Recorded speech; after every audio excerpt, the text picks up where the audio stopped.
Hoje a gente vai entender um versículo relativamente famoso da Torá, mas bastante duro. Só que a gente vai ver ele da ótica da Kabbalah e talvez uma ótica então menos comum. Talvez uma ótica um pouquinho mais esperançosa. É o versículo de Números 14, 32. Eu sou Yair Alon e esse é o Zohar Diário.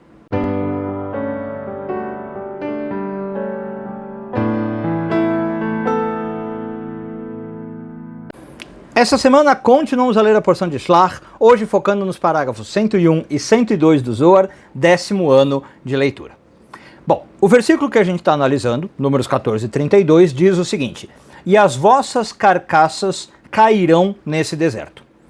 Então, tradicionalmente, esse versículo ele é lido de uma maneira dura, vamos dizer assim, como um castigo divino, vamos entender o contexto, porque o povo pecou com o episódio dos espiões, né? Começou a entrar em desespero de que a terra de Israel seria ruim, então ele vai morrer no deserto. Né? Moisés aparece com essa frase: olha, por causa do que vocês fizeram, vossas carcaças cairão nesse deserto.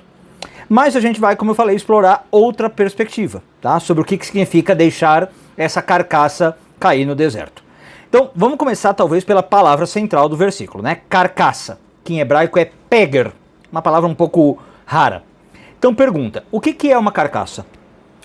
Ou melhor até, por que o versículo fala as tuas carcaças vão cair e não o teu corpo vai cair, o teu cadáver vai cair? Né? Qual que é a diferença de um corpo vivo em especial, e a carcaça? Bom, a carcaça, ela é um corpo vazio, é um corpo sem alma, é um corpo sem vida.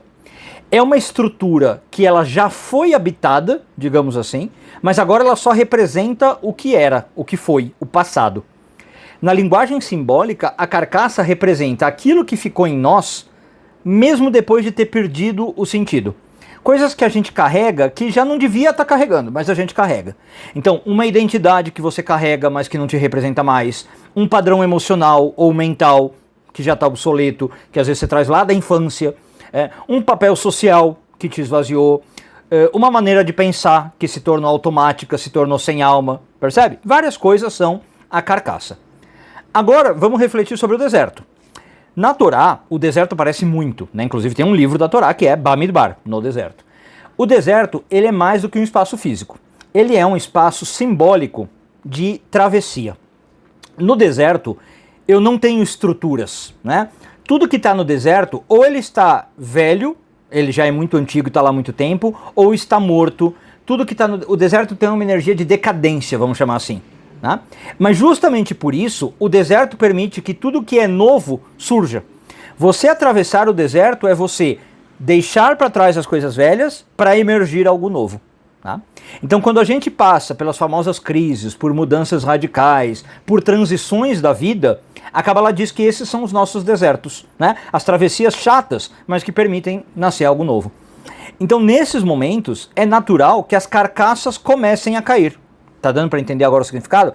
As tuas carcaças vão cair no deserto.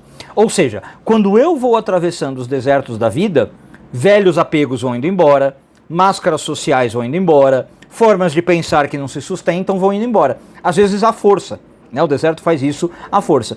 Então, embora o versículo possa ser lido como uma punição, como eu falei, olha, vocês pecaram, vocês vão ter que morrer no deserto, e nesse sentido não vão entrar na terra de Israel, existe uma outra leitura para Kabbalah, com esse novo olhar.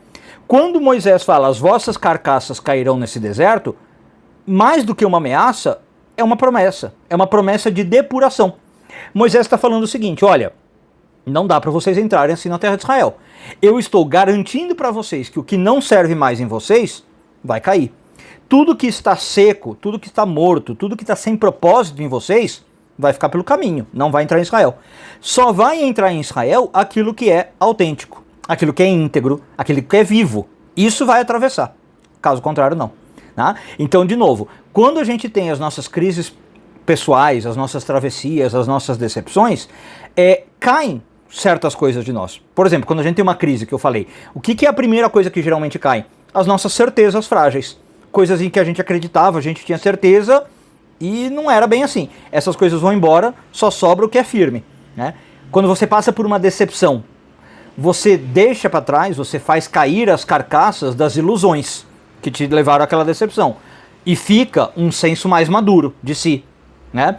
Em momentos de perda, qual carcaça cai? As carcaças de que, por exemplo, você precisa tudo, você percebe que pode viver com menos, e aí você começa a entender que pode viver melhor. Deu para entender? Então, na verdade, o Moisés está dando quase que uma promessa, não um castigo, como eu falei. E no fundo não é tão negativo. É verdade que pode causar dor, né? A gente perder carcaças no deserto pode dar dor, mas está longe de ser algo negativo. Pelo contrário, é algo que nos purifica, algo que nos depura e que verdadeiramente nos prepara para a entrada na terra de Israel. Um bom dia a todos e tudo de bom.